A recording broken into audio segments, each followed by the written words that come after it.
we want to expand a little bit upon what we've talked about in the last video on our partial derivatives. First thing we want to do is note that there's nothing stopping us from finding partial derivatives of functions of more than two variables. We can actually work with as many variables as we want. And I wasn't really hiding that in the last video. I kind of even mentioned it a little bit.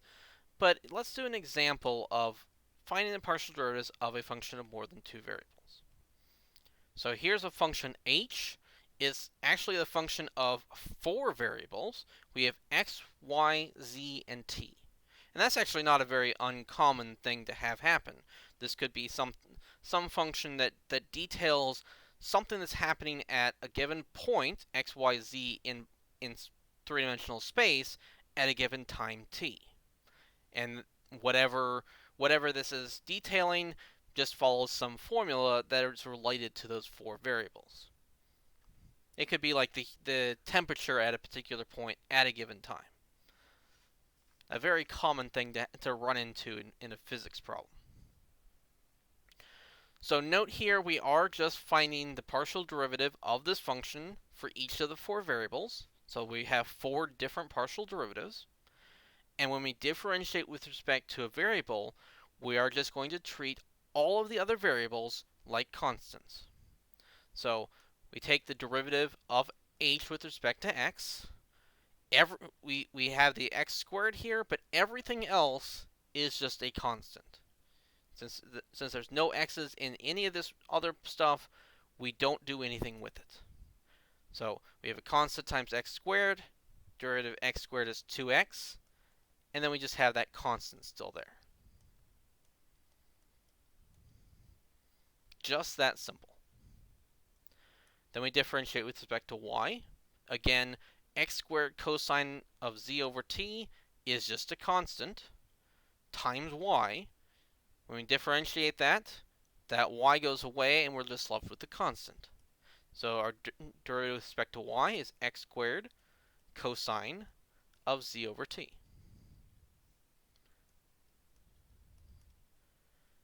Differentiating with respect to z is a little bit more complicated, but not because of having the other variables in there.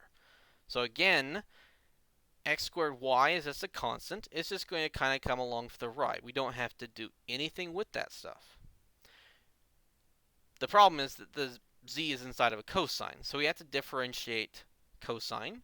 Technically here we're using the chain rule because z over t is a function that we have to worry about.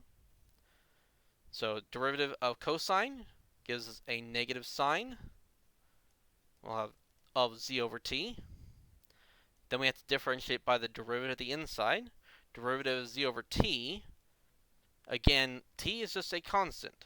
So we just have 1 over t times the variable z. Derivative of that just gives us the constant of 1 over t. I'm going to go ahead and rearrange things. I'm going to put the minus sign out in front. I'm going to put my x squared y over my t, and I'll leave the sign at the back of it. So we'll have a minus x squared y over t and a sign of z over t.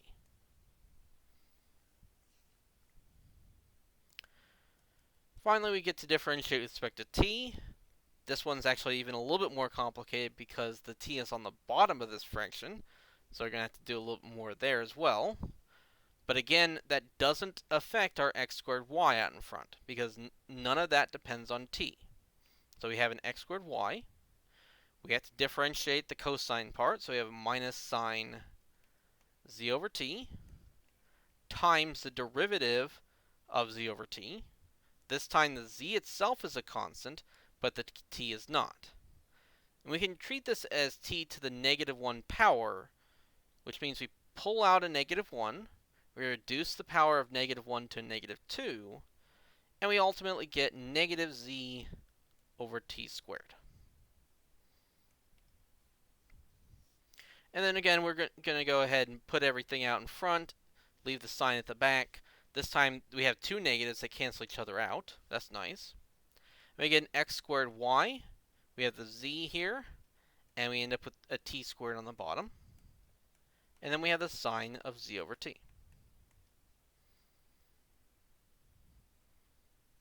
And it's just that simple.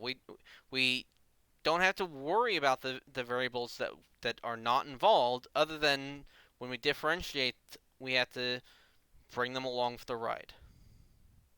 We had to bring out that 1 over t because, well, it just was multiplying that z, and it had to come out with it. So really not that bad. Partial derivatives should be relatively straightforward. They might just take a little bit of getting used to. The other thing that we can do is we can differentiate more than once. So we can find second derivatives, third derivatives, and so on and so forth. But here we have to realize that we can differentiate with respect to a different variable each time if we want to. For a function of two variables, so something like f of x, y, when we differentiate this twice, there are 4 possible ways of doing that. If we do it with respect to x twice, we'd have, say, the partial derivative of f with respect to x. We differentiate f with respect to x, and we do it again. We can write this as in our normal second derivative notation, just with a curly d instead of a regular d. Or something we like to do is just put 2 x's. Sort of like having a double prime. F double prime, well, here we have to do f double x, you could say. We could also do with respect to y twice. We have the very same kind of idea. We have the same kind of notations. In fact, everything's exactly the same, except we're using y's instead of x's.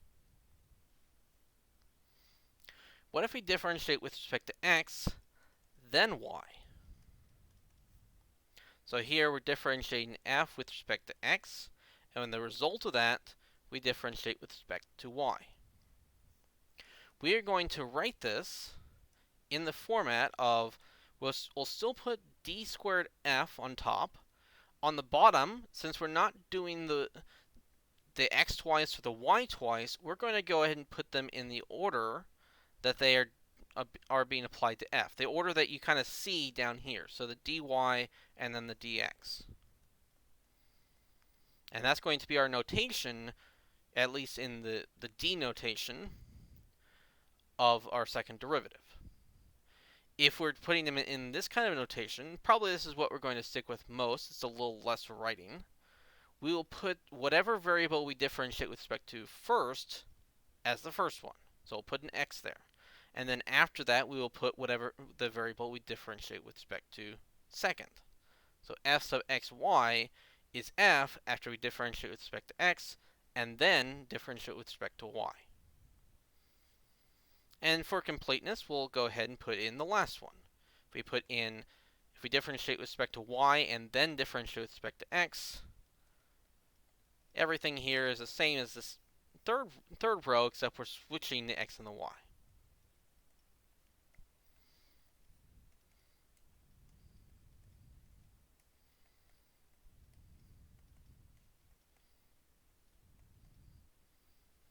And there we go. Frequently, when we differentiate with respect to different variables, these two here, we like to call these the mixed partial derivatives. Unfortunately, the program decided to crash on me. Oh well, getting back to where we were. When we're dealing with derivatives with respect to different variables, we refer to these frequently as the mixed partial derivatives. Or sometimes we might just say mixed partials. People kind of get lazy about that a little bit. So we'll talk about taking the partials of a function or something like that. Let's look at some examples of this. So here we have a nice easy function of two variables. We want to find the second partial derivatives of this function. That means we're finding all 4 of them. F sub xx, f sub yy, f sub xy, and f sub yx. Of course, our first step is to find the first derivatives, and we're going to find both of those 2 first derivatives. So we have f sub x. We're going to differentiate this with respect to x. keeping y constant. So the first thing we have 4x cubed with the y still there. Then we have the 2x cubed becomes a 6x squared, and we still have the y squared. And then we do the same thing with y. So here the x to the fourth is our constant. The y just goes away. Then when we differentiate y squared, we get 2y. So we end up with a 4y, but then with the x cubed. Okay, so those are our first ones. Our second derivatives, let's start with f sub xx. That means we're going to take f sub x. So the first variable here is which one of these two that we're going to be differentiating. The second variable is which variable we're differentiating with respect to. So we're differentiating our first of these two first derivatives with respect to x. So here we go through and differentiate everything with respect to the x that we differentiated with first. Okay, so differentiating x cubed, we get a 3x squared. We combine that with the 4y that is already there, and we're going to get a 12x squared y.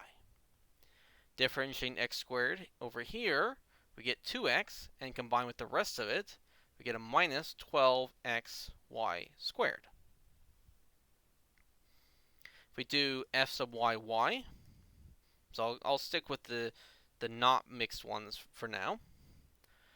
We're differentiating f sub y with respect to y. X to the fourth power does not have a y in it, so it goes away. Here, we differentiate with respect to y, so the y goes away, but we're left with everything else.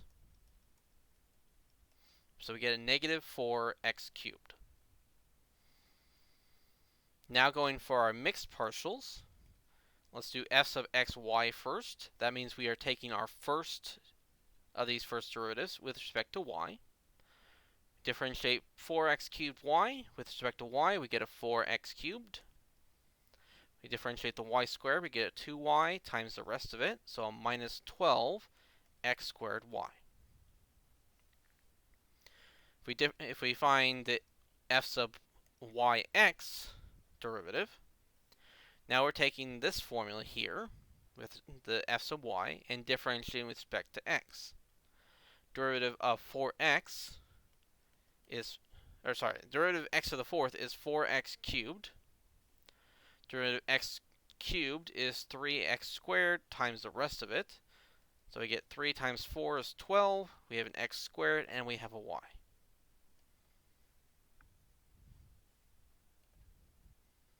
And that's what we have. Let's do another problem of this before we continue. This one will be slightly more complicated just because it has a fraction in it. We're going to have to use the quotient rule here. Now this time they didn't name the function, but they wrote it as a variable. We're just going to keep z and put all our sub x, sub y, all that kind of stuff on the z. We're still finding the second partial derivatives. So we start with our first derivatives, z sub x. Well, actually, here, technically, we could either view this as using the quotient rule or the chain rule, where the inside function is the 2x plus 3y, and the outside function is y times 1 over x, essentially. But ultimately, we get negative 2y over 2x plus 3y squared. And the way I did that is I treated this as y times 2x plus 3y to the negative 1 power, brought down that negative 1, that's where the negative comes from. Then we actually had to subtract 1 from negative 1 to get the negative 2, that's why it's squared down here. And then we had to actually multiply by the derivative of the inside. Derivative of 2x plus 3y is 2. Because the 3y is a constant, and so it goes away. So that's where this 2 came from. The y just kind of stuck around. Z sub y, this time we actually do need to use the quotient rule because there is a y on top. So we differentiate the top. So the derivative of the top times the bottom.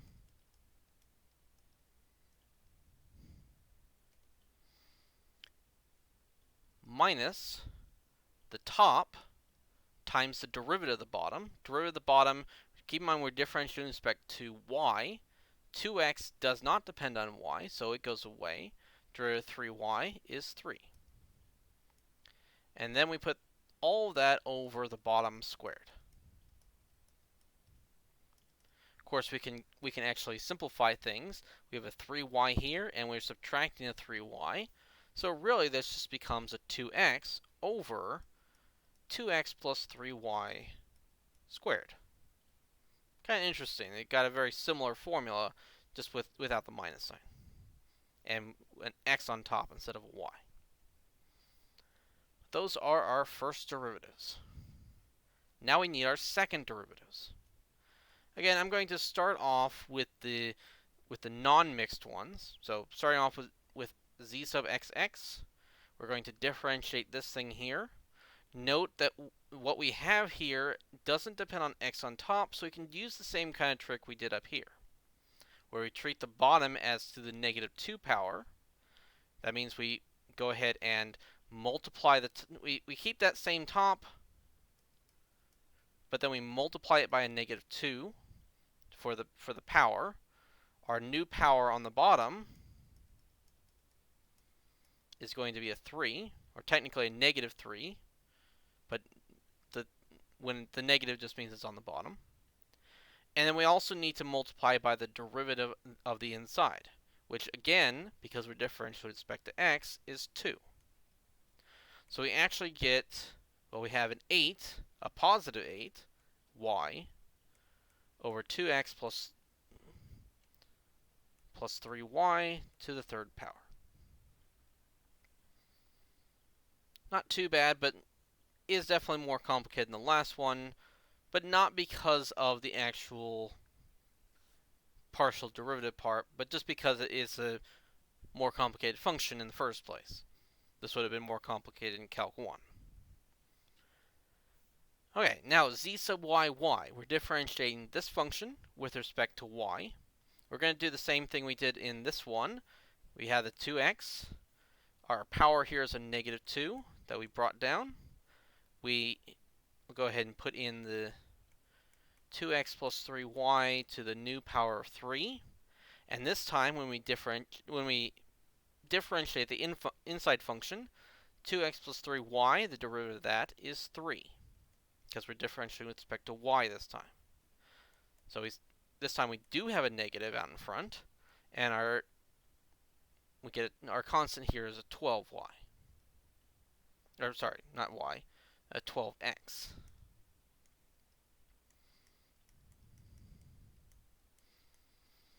Okay. Now for the more fun ones. We do z sub xy. So we're going to take our negative 2 over 2x plus 3y squared and differentiate with respect to y. You have to use that quotient rule here.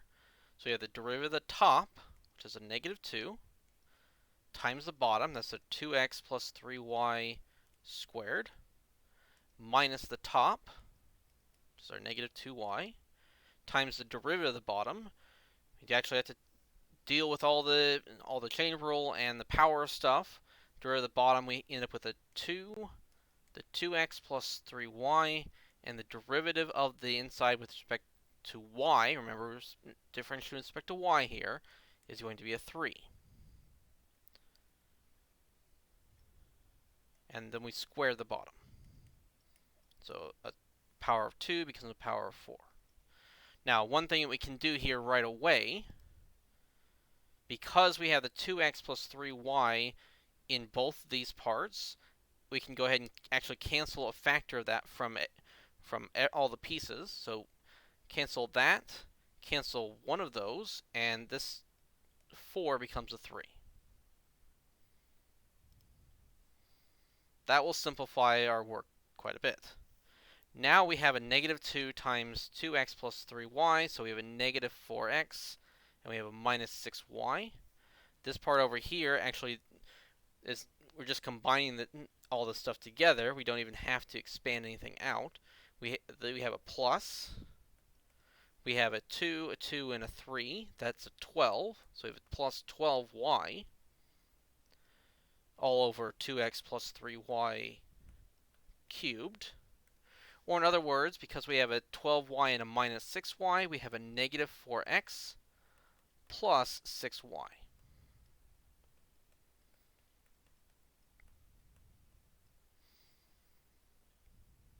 So not too bad, but a little bit of work.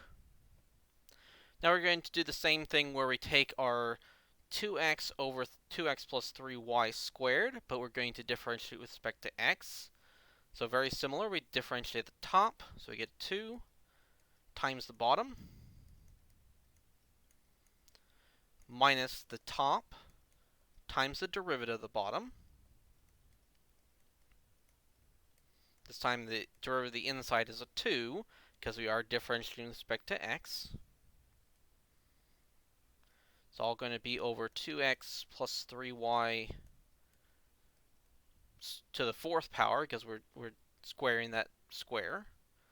And again, very similar, we get to cancel some stuff out. This 2x plus 3y cancels out. We have that one of those goes away, and one of those goes away.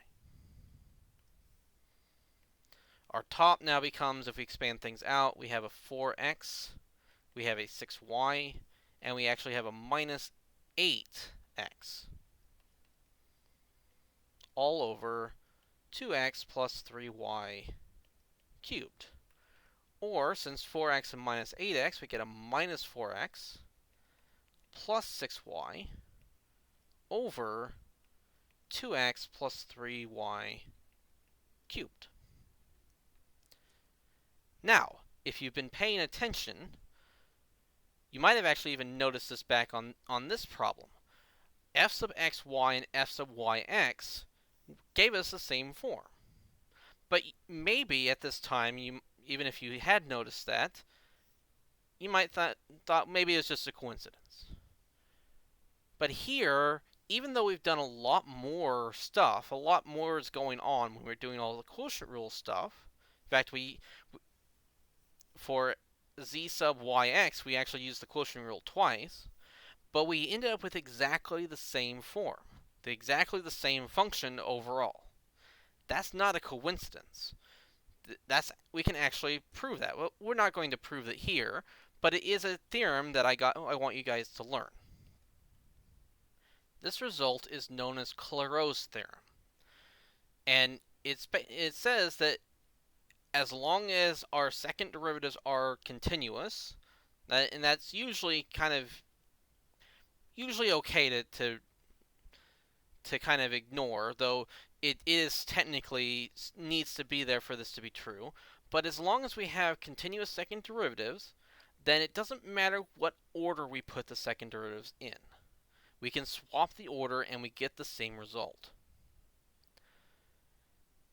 And that's not just true for functions of two variables or for when we're differentiating twice. Let's look at an example where we actually have three variables, and let's go ahead and differentiate it 3 times. Look at those third derivatives. So I don't want to pick something way too complicated this time, because we are going to get a lot of derivatives here. I'm actually probably going to have to use this space up here. Actually, let's go ahead and put the first derivatives up here, just kind of have them in their own little section. So here we have 3 variables, x, y, and z. We're going to find all of the third derivatives of this function. The first derivatives, f sub x, differentiating this with respect to x, we end up with a 3x squared y z squared, where all we did was differentiate the x cubed part. There's no x's in the 2yz, so that goes away. F sub y, now there's only one y here, so that actually goes away. Everything else is a constant. There's only a y here, so that everything else is a constant. And then s sub z. This time we have a z squared. We differentiate that. We get a 2 x cubed yz. And then here, again, z is by itself, so we end up just getting a 2y. Those are our first derivative. We have 3 of them. Our second derivative, technically we're going to have 9 second derivatives, since we essentially have two places where we choose a variable. The first time we differentiate and the second time we differentiate. And there's 3 choices for each of those. 3 times 3 gives us 9. But really, we're going to have fewer than that because of Clairaut's theorem. So f sub xx, when we differentiate f sub x with respect to x again. So the derivative of 3x squared is a 6x, and the rest is just still there. We have f sub yy. We differentiate this one with respect to y. That one's actually nice because there's no y's left over. If x and z are all constants here, that whole thing is a constant, so that's a 0. F sub zz, we're differentiating this one with respect to z. This z is by itself, so we just end up with the 2x cubed y, and then the 2y does not depend on z, so it goes away. But then we also have f sub xy, or f sub yx. Those are going to be the same thing, and we could actually go ahead and find either one of them by picking which one we want to differentiate. So let's go ahead and take f sub x and differentiate with respect to y. So the y is by itself. We differentiate and leave the rest of it there. Get 3x squared z squared. If we had taken f sub y and differentiated with respect to x, keep in mind the 2z would go away. And then the x cubed will give us a 3x squared and leave the z squared that we expect. So you can see that we get the same result either way. Then we have f sub xz, which should be the same thing as f sub zx. The order shouldn't matter. So again, let's take f sub x and differentiate with respect to z. The z squared becomes a 2z. So you end up with a 6x squared yz. If we took f sub z and differentiated with respect to x, the x cubed here becomes a 6x squared, and then we have yz, and then the 2y does not depend on x, so it will go away. So we get the same result. Last ones are f sub yz, so we haven't combined y and z yet. And it shouldn't matter which order we do them in. This time we can't pick the one that only has one term, so let's go ahead and pick f sub y and differentiate with respect to z. Derivative of z squared gives us a 2z, but we still have the x cubed. Derivative of 2z is 2. If we took f sub z and differentiate with respect to y, this y would go away. We get 2x cubed z, and then this 2y would become a 2. Exactly what we get here. So even though there are technically 9 different orders of x, y, and z, we actually only have 6 different second derivatives.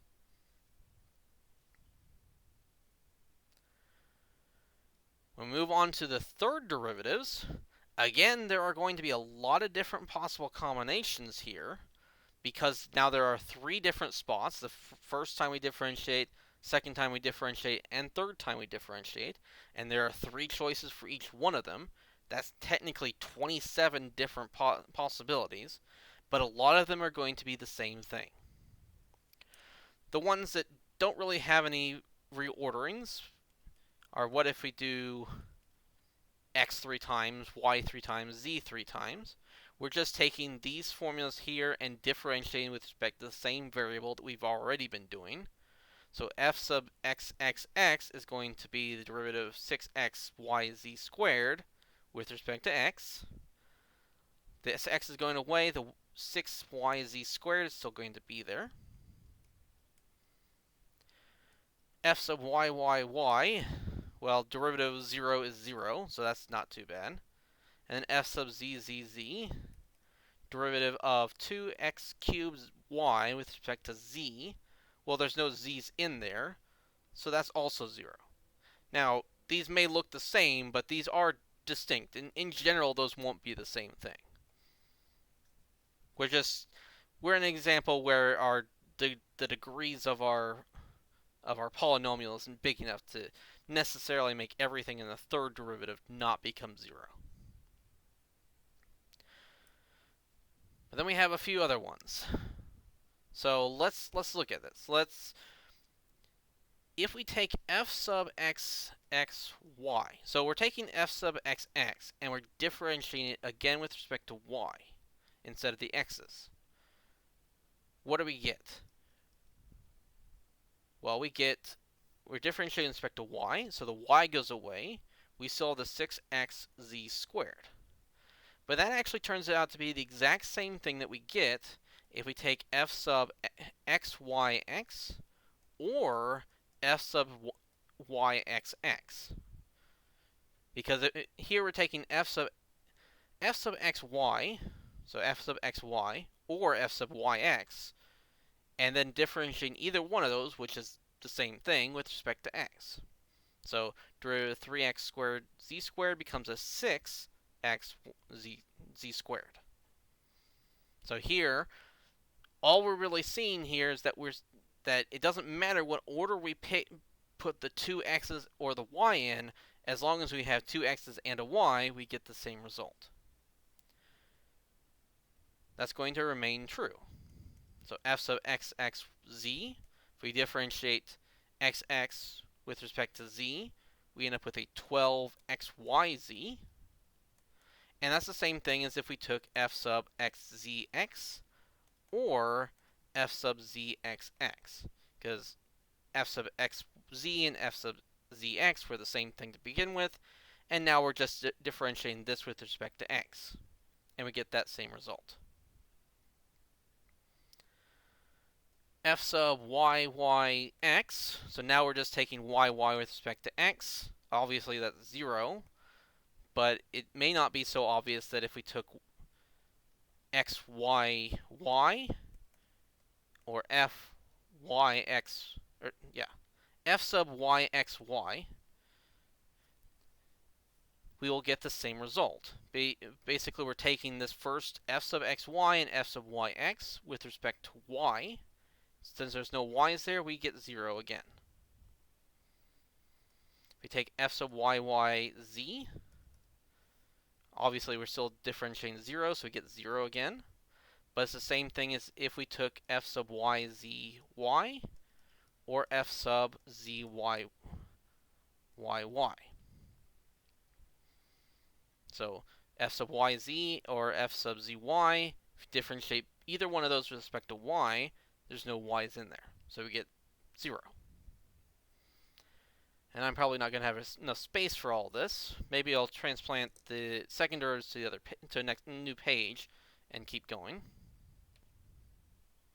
So what do we have left? We have f sub zzx. So we've already looked at what happens if we took these f sub x and f sub y and differentiate either one of those with respect to either of the variables that we were missing.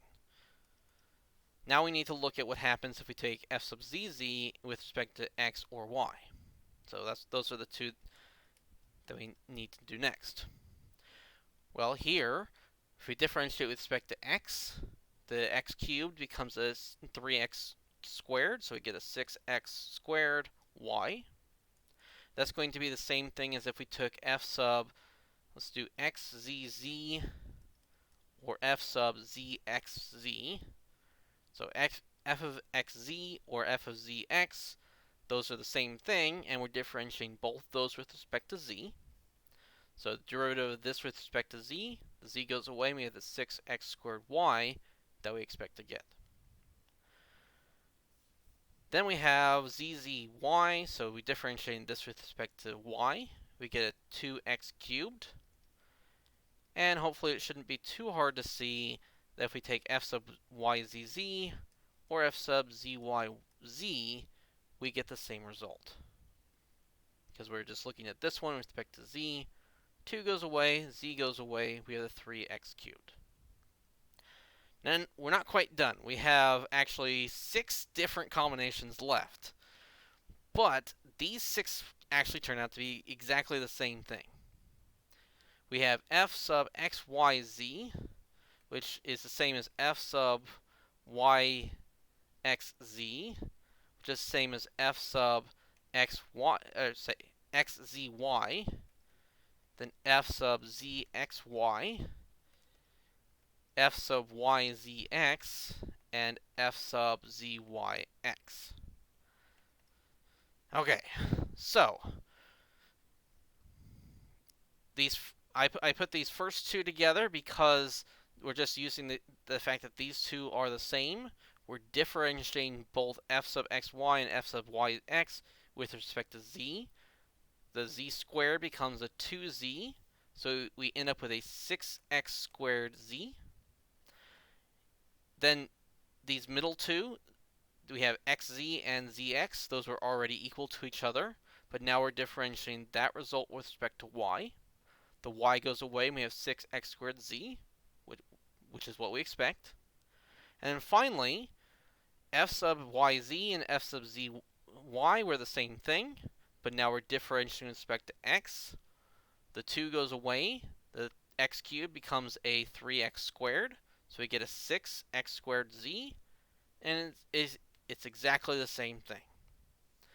So here we had 27 different possibilities. A lot of them just end up being the same thing by default. In fact, there's only 10 distinct second derivatives, or sorry, not second derivatives, third derivatives of any given function of 3 variables. And technically there we are counting a bunch of zeros. We had technically 4 of them turned out to be zeros. Those were just coincidental, just because our degree of our polynomial was only, 6? And most of the degrees of the variables were not that big. In fact, the only one that was 3 was x. All the rest of them were smaller than that. And so we kind of expect to get a bunch of zeros popping out just for that reason alone. But the point here is, as long as we have nice continuous derivatives, which is going to be the case in most of the things that we look at, it doesn't matter what order we do any of the derivatives in, just as long as we know how many times we differentiate with respect to each variable. I'm going to make one final note about notation. Let's say we were working with a function f of 4 variables. Let's say x, y, z, w. And we have some derivative, some really crazy derivative like f sub xx, y, z, w. So here we're differentiating many times with respect to different variables. And it really doesn't matter what order we put these in. I could have done yz, yx, wyx. As long as I have the same number of x's, same number of y's, same number of z's, same number of w's, we should get the same result, assuming some continuity stuff.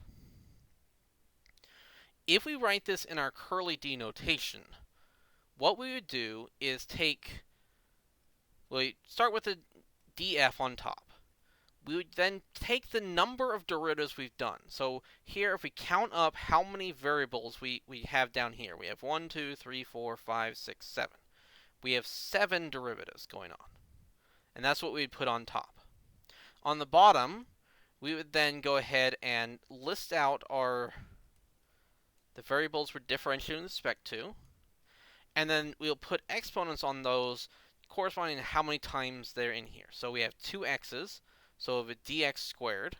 We have 3 y's, so we'll have a dy cubed. We only have 1 z and 1 w. We could put a 1 there if we want to be very explicit that we're doing only 1, but obviously we can just put dz or dw. So this can be a little less cumbersome if you're dealing with a lot of crazy derivatives with a lot of different variables. All you have to all this is really just telling you is how many times you're differentiating with respect to each of the variables.